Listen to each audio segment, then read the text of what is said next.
Iginiit ni Batanes Representative Ciriaco Gatto Jr. na bahagi ng Pilipinas ang Batanes. Sa gitna ito ng pahayag sa isang symposium na bahagi umano ng China ang Batanes dahil nakapaloob daw ito sa extension ng bansang Taiwan. Magbabalita si Milky Rigunan. Ang Batanes naman ngayon ang inaangkin ng China. Ito ay kinabahala ni Representative Ciriaco Gatto Jr.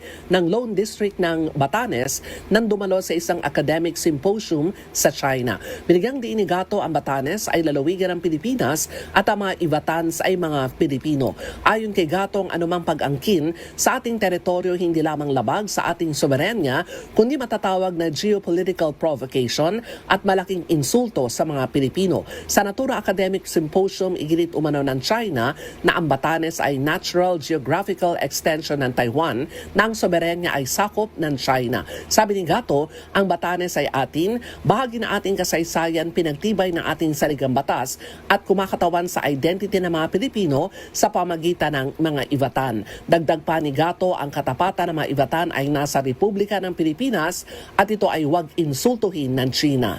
Para sa MBC TV Network News, ako si Milky Rigunan, una sa Pilipinas, una sa Pilipino.